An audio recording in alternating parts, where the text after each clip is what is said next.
Buy it, use it, break it, fix it, trash it, change it, melt, upgrade it, charge it, point it, zoom it, press it, snap it, work it, quick erase it, write it, Hello cut it, everybody and paste it, welcome to save Mount it, Motor. Today we'll be discussing scooter transmissions, or also known as scooter drive systems. Everyone, what you're looking at right now is a Blades Tonica transmission or drive system. Now, this drive system works simply like this.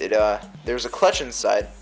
It grabs onto this bell housing right here, and once it grabs onto it, it starts turning, which turns the sprocket and then turns the driving belt, and then it turns the tire.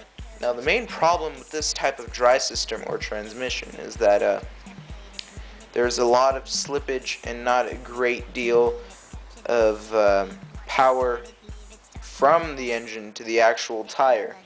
Now, in gear transmissions, which I'm going to show you next, it's a little bit different. There's actually a little bit more power that is getting transferred to the wheel. Alright, so here we have a geared transmission. Alright, these types of transmission or drive systems are most likely found on 45cc go-ped gas scooters and some Chinese gas scooters. Actually, most Chinese gas scooters are supplied with these types of transmissions. Now, what the main plus about this type of transmission is that it is a geared transmission. You can't really switch gears, they're just a whole bunch of gears working inside. This has a greater power to tire or wheel ratio than the Blades gas scooter transmissions do. What I mean by this is that more power is transferred from the sprocket and transmission to the tire itself, which means that you'll have more power, more torque, and less slippage in your transmission. Alright, so that would be a geared transmission, and you would most likely find these in Chinese gas scooters and go-ped gas scooters. Another plus about this type of transmission is that it runs on chain, which is a lot more durable, longer lasting, and can support more weight than a belt drive system can. So you guys should really look out for that. There is a couple minuses or a couple negative issues with this type of transmission. One, if one gear goes bad inside the transmission for any reason, no oil or anything like that, you must take it apart and re-oil it. With the other clutch bell housing transmission there, you don't have to worry about any of that. Just have to watch out for your clutch pads, make sure they're in good condition.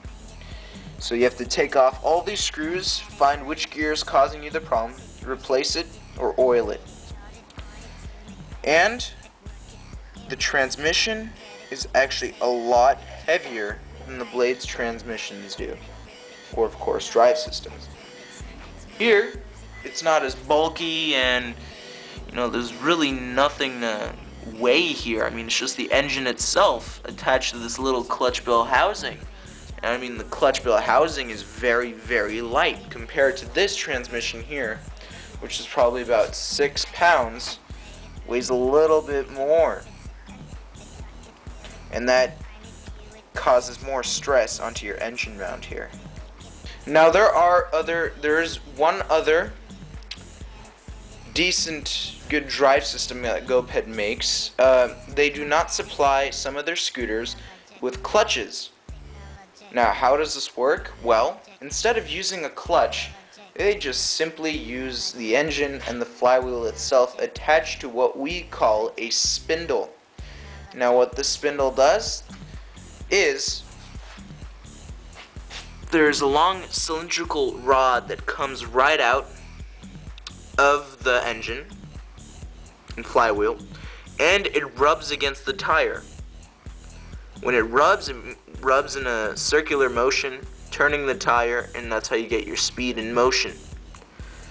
Now, the only negative thing about this is that you cannot really drive a scooter with a spindle in water because there's a lot of slippage when that happens. But when you're driving on dry land, you are perfectly fine because that actually has the best power to wheel ratio than any other drive system. That is because the flywheel is completely in contact with the tire, And what I mean by that is that the flywheel is actually right away attached to the spindle, which gives a great power to wheel ratio, and that just gets a lot of torque in there, a lot of speed, and it can support heavy. Actually, it cannot support really heavy weights, otherwise your spindle can slip. But that is actually the simplest type of drive system on a scooter. Alright, and another negative thing, actually one negative thing about this is that, another negative thing about the spindle is that it does not idle. So when you have no clutch, you cannot idle on your scooter. And what idling is, for some of you that don't know, is that when you start up your engine idles. And what this means is that it just stays on without turning off or with you touching it or moving up the throttle. It just stays put and just stands there, warms up. Now, how GoPed gas scooters are built, they actually have a little lever on the handlebar which moves the engine up, moving the spindle off of the tire, which creates less contact with the tire. Once that happens, then you can idle. But once the engine is put down right onto the tire, makes contact with it, you will not be able to idle the scooter. But another actually pretty fun thing about spindled scooters is that you can kick start it or push start it.